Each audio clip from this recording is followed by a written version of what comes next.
پر ختم نہیں ہوا بلکہ مسلمانوں کے جذبات کو مجروح کرنے اور انہیں بے حس بنانے کے لیے جناب محمد عربی صلی اللہ علیہ وسلم پر متعدد فلمیں بنائی گئی. چنانچہ آپ صلی اللہ علیہ وسلم کی سیاسی زندگی پر دے مسیح نام کی ایک فلم بنائی گئی. قیامت کے اولاق مناظر کو پیش کرنے کے لیے, اسلامی جزا و سزا کو غلط ثابت کرنے کے لیے دا اینڈ آف ٹائم نام کی ایک فلم بنائی گئی. قرآنی احکام کو خلاف فطرت بتانے کے لیے دا ہولی قرآن نام کی ایک فلم بنائی گئی. اسلامی احکام کا مذاق اڑانے کے لیے فتنہ نام کی ایک فلم بنائی گئی.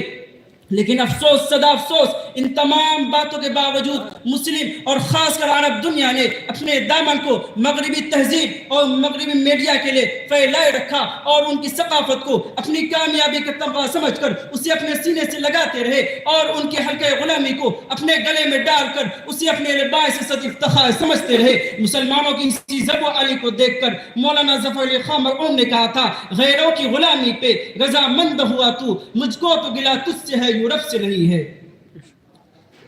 میرے دوستو, مسلمانوں کی روحانی طاقت کو کمزور کرنے کے بعد صلیبی و صہیونی افریتوں کا دوسرا ہدف مسلمانوں کی مادی طاقت کو تباہ و برباد کرنا تھا. چنانچہ یوں تو 19ویں صدی ہی میں یہود نے تسخیر عالم اور عظیم تر اسرائیلی ریاست کے قیام کا منصوبہ بنا لیا تھا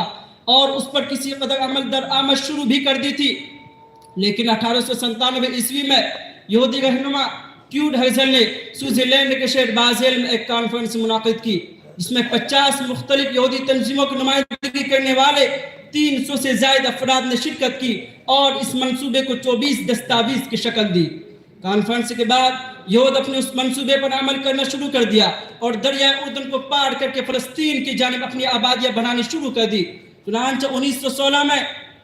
یہودی عیسائیوں کے ساتھ فلسطین میں داخل ہوئے اور 1948 میں تقسیم فلسطین کر کے اسرائیلی ریاست قائم کی. یہ یہودی منصوبوں کا پہلا تیر تھا جو دنیا عرب کے سینے پہ گھونپا گیا. 1922 میں خلافت عثمانیوں کو الحادیوں سے ٹکرا کر پیرہن خلافت کی دھجیاں اڑا دی, خلافت کو جمہوریت میں تبدیل کر دیا. 1917 میں سمرقند و بخارا میں اسلام اور مسلمانوں کو مٹانے کی ایک ایسی تاریخ مرتب کی گئی جسے سن کر رونگٹے کھڑے ہو جاتے ہیں.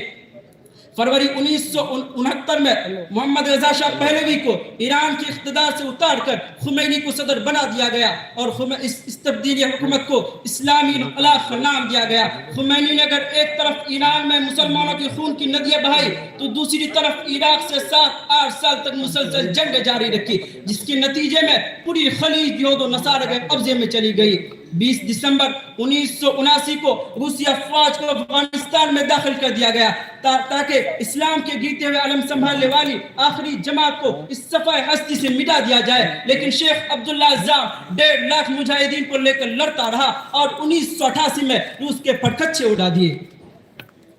11 ستمبر 2001 میں ورلڈ ٹریڈ سینٹر کو لے کر ایک بار پھر امریکہ نے افغانستان پر حملہ کیا اور تاریخ اسلام کے سینے پر ایک اور ناسور کا اضافہ کر کے افغانستان پر قابض ہو گیا. سقوط افغانستان کے بعد عراق ایک ایسا طاقتور ملک تھا جو صلیبی و صہیونی سے ٹکر لے سکتا تھا, لیکن 20 مارچ 2013 کو امریکہ نے بل کلنٹن کے طریقے پر عراق پر حملہ کیا اور عالم اسلام مسلمانوں کی 1 ارب 70 کروڑ آبادی اور 50 لاکھ افواج رکھنے کے باوجود بھی عراق کو نہ بچا سکا. افغانستان اور عراق کو اپنی ظلم و زیادتی کا نشانہ بنانے اور ان پر حملہ کرنے کی وجہ سے جب امریکہ کی اقتصادی حالت تباہ و برباد ہونے لگی تو امریکہ نے اپنی حالت کو درست کرنے کے لیے اسلامی ممالک کے تیل کے ذخیرے پر قبضہ کرنے کا فیصلہ کیا. لیکن لیبیا ایک ایسا ملک تھا جو 40 سال سے اس کی راہ میں عائد تھا, لیکن جب 2011 میں جمہوری انقلاب آیا تو امریکہ نے بہانہ بنا کر لیبیا پر حملہ کرنا شروع کر دیا اور لیبیا کو تاس ناس کر کے رکھ دیا.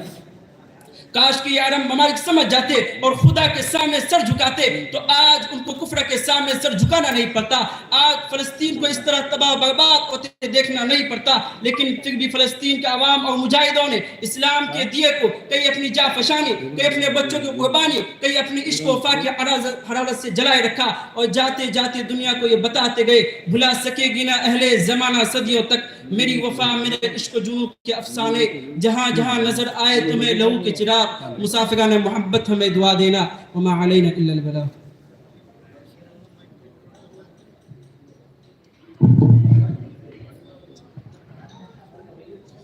ماشاءاللہ موصوف نے اچھے انداز